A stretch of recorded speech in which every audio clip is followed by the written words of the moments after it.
the role it plays is that it is. It's, I can't imagine a life without generosity. Generosity is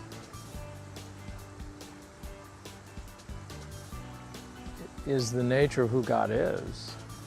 And so in being generous, at least in my life, I get to actually experience God through generosity. And I get to experience who He is. And that brings incredible joy. I didn't always know that, but I'm growing into it, and it's contagious, it's infectious. It's the more you give, the more you come to know who God is, the very heart of who He is, and not talking in terms of, we're talking in terms of who the real God is. It's every act of generosity is an act of faith, and every act of faith draws you closer to knowing and experiencing who He is. So I at least, I mean, if you had asked me that question 10 years ago, it would have been a very different answer, but today I can't imagine it, a life without generosity.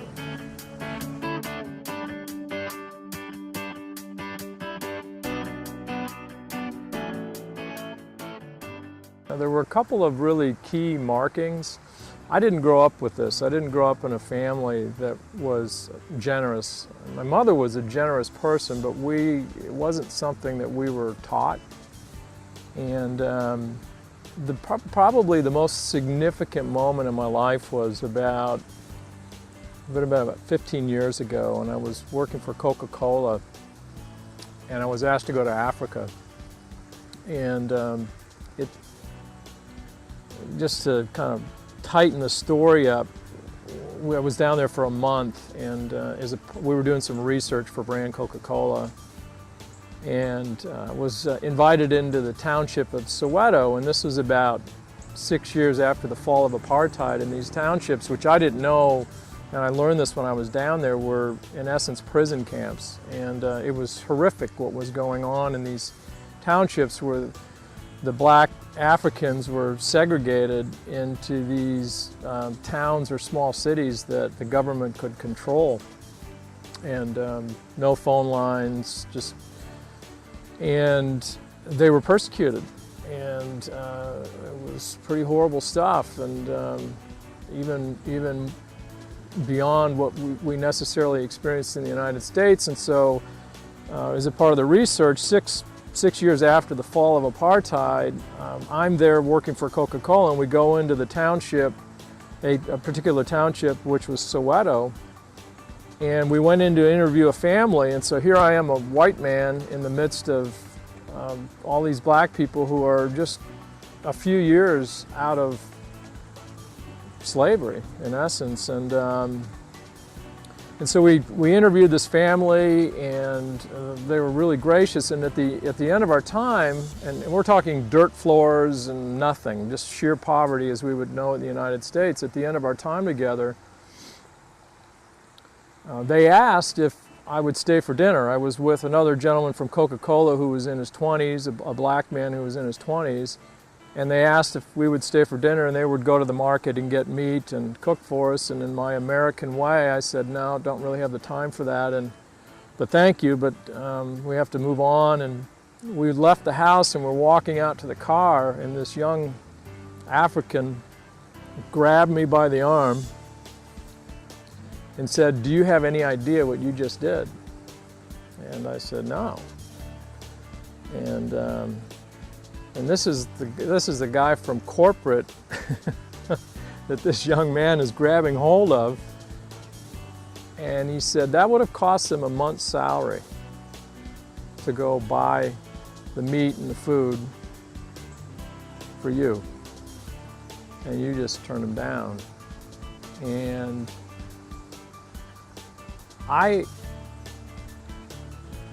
it penetrated my soul. I had never experienced that kind of generosity before. I didn't even know it existed, that this black family that had been persecuted all these years by a white man would invite a complete stranger who's white in for dinner that would cost them a month's salary. And it marked me. It went all the way in, and it was the beginning of a journey with God, of Him revealing the profound generosity that He is. And yeah, that was the first one, and the big one that started it.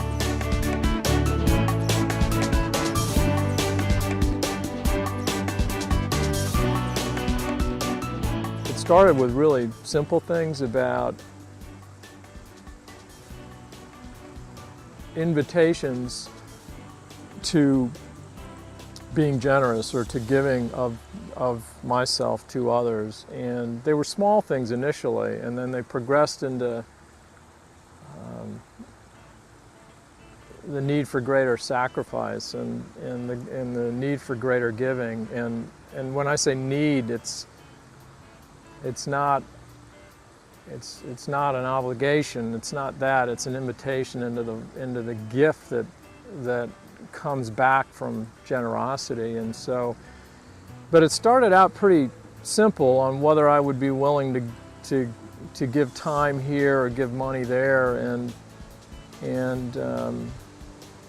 you know, I can remember a time when I really sensed that God was wanting me to give money to a friend who was mentoring me, and at the time we didn't have any money, like no money, and the amount was $1,000, which for us could have easily been $100,000, and this is after a couple of years of growing in this, and I can remember just saying, Lord, I'll do it if this is what you want. And so I can remember giving the gentleman a check for $1,000, which I didn't even know that we had in our bank account at the time, wasn't even sure. I even told him that. I said, this May, you're going to have to I'm going to have to check the bank account to make sure we've got the money for it.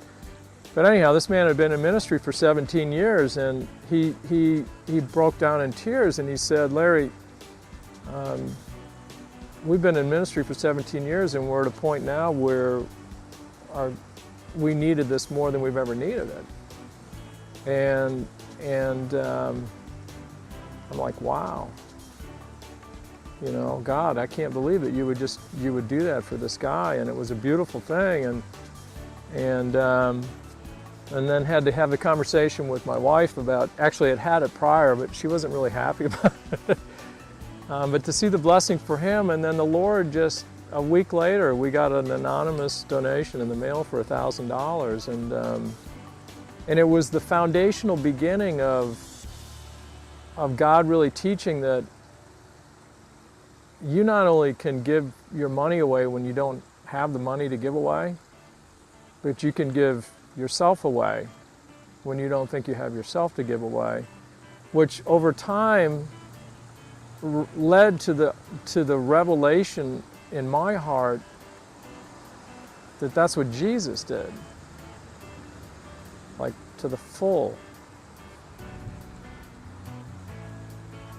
And that, you know, for me growing up as a Christian, it was, I didn't know that or understand that until I actually experienced what that was like from him to me, and blew me away.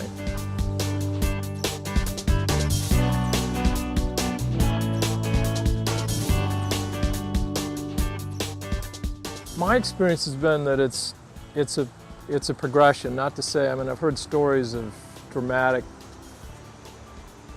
giving, but for me it's been one day at a time, and it's actually been, generosity isn't a once a year thing. It's an every day and every moment thing, and when the Lord brings you or God brings you to a place where you realize that you can give everything away because you've given your life, so what else are you holding on to? That every moment you're free to give everything that you have away, and particularly for me, in time. But you have to trust in that generosity, that the generosity that's coming into your heart is coming from the great giver himself, and that he in fact is going to replace that. And he may not replace it the way you think he would. It's always better. And we would put money to it. It's many times has nothing to do with money. It's the generosity of the heart, and it's the giving away of love. Which reminds me, click, it came back. So I can remember a group of us were praying, and we literally asked God, we said, God, what is your currency? Man's currency is money. What is your currency? And this is an important thing as it relates to generosity, because we attribute it to dollars, which it can be, but we just asked God, what is your currency? And the resounding answer we got was love. That his currency is love. And so when we speak of generosity, at least, you know, in my life and in the lives of the people that we are so blessed to walk with, we think of the currency as love. And sometimes love means giving money. Sometimes love means listening, giving time. Sometimes love means crying with somebody when they need you to cry with them. It can mean many things.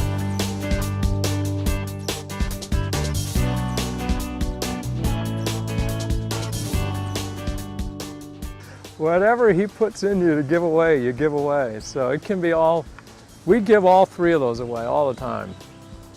And I can't even describe the joy that comes when you know that there's an unlimited bank account behind you in all three of those areas. And I'm not joking. I mean, it's like, we have seen some extraordinary things happen when we have given everything that we have to give away in those three areas.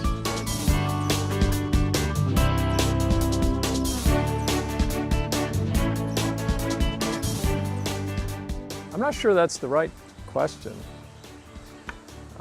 I don't know, who am I to say? I don't mean it that way, but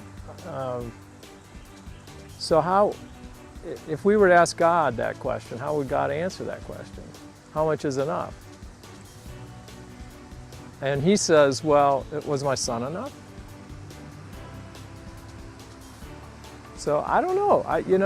I think it's whatever in the moment, in the given situation, you're led to give. I mean, I had a homeless man tell me a story of giving $100 away, $800 away to somebody that he sensed that God said to him, she needs it more than I need it. He gave his whole net worth away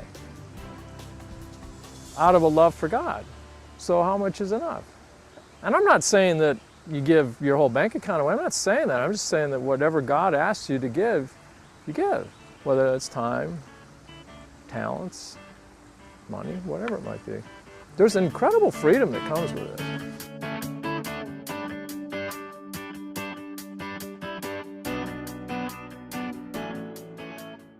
I have great hope. I have incredible hope in the next generation. I think they've learned a lot of things from the mistakes that my generation and myself have made. And as an example, our daughter just went on her first mission trip to Africa. She'd never done that sort of thing. And she came back and she said one of the biggest things that hit her was she wanted to stop living her life for herself and start living her life for others. Well, when that notion is in your heart, that's the motive that will change everything.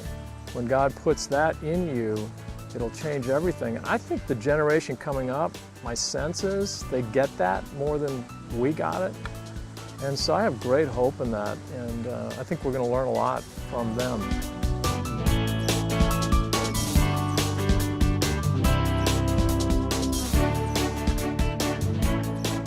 many things.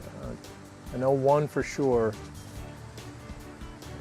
is, and it's really what was written in Ecclesiastes when it's all said and done, that all of those that we ourselves for sure, and those that we care most deeply about, that we come to know the love that God holds for us.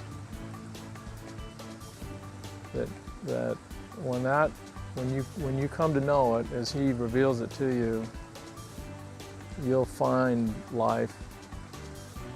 You'll have no problem giving your life when you know you have life, and that it's much simpler than we think it is. At least after struggling for so many years and not believing that I was loved, or believing really in myself at all, that He believed in me and He gave His life for me, and that He really loves me. And in that love, there's freedom. There's freedom to live a life as He always intended. There's freedom to give yourself, on this very topic, there's freedom to give yourself away. Because when you know you're loved by the Creator of the universe, and that He's got you, you've got all you'll ever need forever. And I would just encourage all of whoever's listening to this, just if you don't know how to do that, just ask Him to show you that He created the universe, He created Earth, He created everything here, He created you and me, and He's quite capable of showing you how to receive His love if you'll let Him. So I think that'd probably be the big thing.